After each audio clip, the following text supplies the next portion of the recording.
Pernah kepikiran nggak kalau kita ini sebenarnya nggak pernah benar-benar sendirian?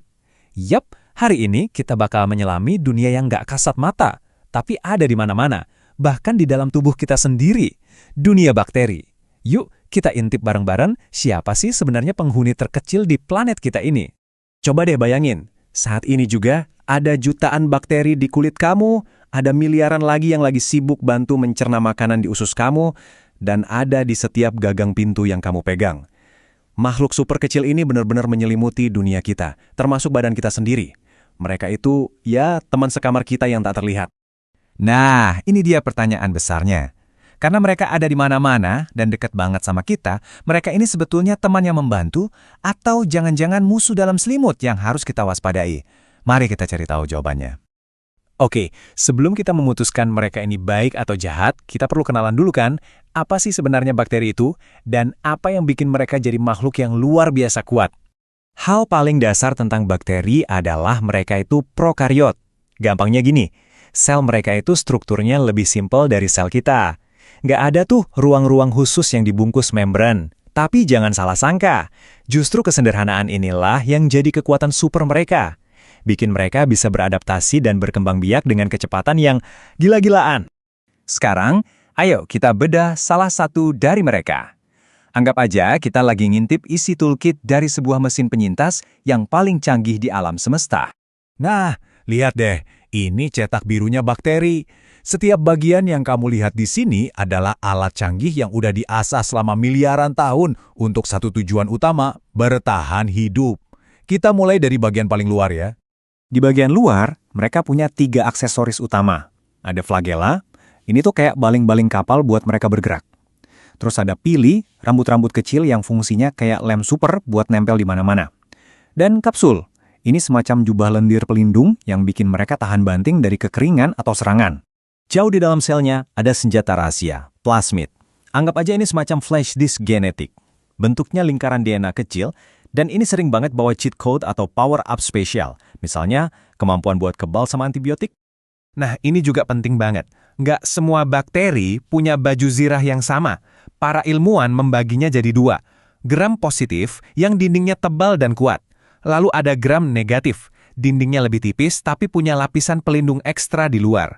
Perbedaan simpel ini krusial banget loh, karena ini yang menentukan antibiotik mana yang mempan dan mana yang enggak. Sekarang, mari kita lihat betapa beragamnya keluarga besar ini. Bakteri itu nggak cuma satu macam. Mereka datang dalam berbagai bentuk dan ukuran yang luar biasa, masing-masing dengan gaya hidupnya sendiri. Secara umum, ada 3 bentuk dasar. Ada yang bulat-bulat kayak bola, kita sebutnya kokus. Ada yang hidup sendiri, ada juga yang bergerombol kayak anggur. Terus ada yang bentuknya kayak kapsul atau batang, namanya basil. Dan yang ketiga, ada bentuk spiral yang artistik. Ini pun ada variasinya. Ada yang cuma melengkung sedikit kayak tanda koma, itu namanya vibrio. Ada juga yang berkelok-kelok kayak pembuka botol, itu namanya spirillum. Selain bentuk, cara mereka bernapas juga beda-beda. Ada bakteri aerob yang butuh oksigen buat hidup, persis kayak kita. Tapi sebaliknya, buat bakteri anaerob, oksigen itu justru racun yang mematikan.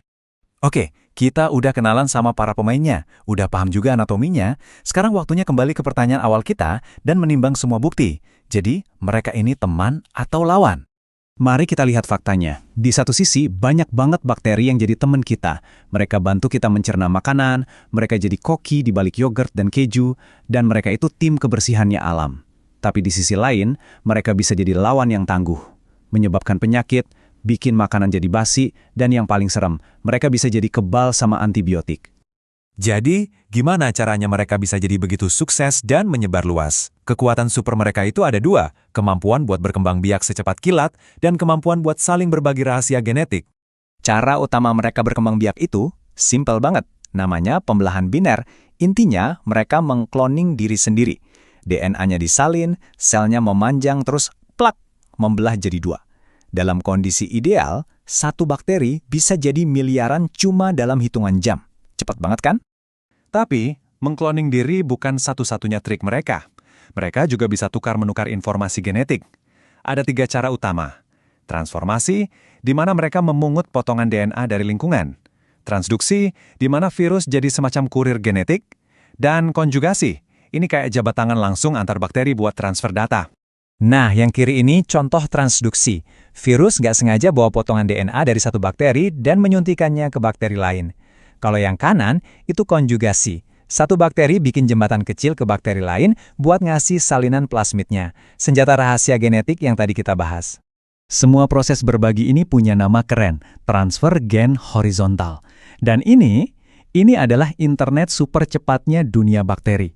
Inilah yang bikin sifat kayak kebal antibiotik bisa menyebar kayak api. Dan ini jadi salah satu tantangan terbesar dunia kedokteran modern. Setelah melihat kekuatan dan keragaman mereka, kita kembali ke pertanyaan besar. Gimana seharusnya kita mengelola hubungan yang rumit ini dengan triliunan tetangga mikroskopis kita? Jadi apa keputusannya? Jawabannya adalah bakteri itu dua-duanya, teman sekaligus lawan. Kesehatan kita sangat bergantung pada kemampuan kita menjaga keseimbangan ini. Disinilah peran kita jadi sangat krusial. Kita jaga kebersihan buat mencegah yang jahat, dan yang paling penting kita pakai antibiotik dengan bijak, supaya kita nggak malah melatih musuh kita jadi lebih kuat. Mereka adalah penghuni paling senior di planet ini. Sudah ada jauh sebelum manusia muncul.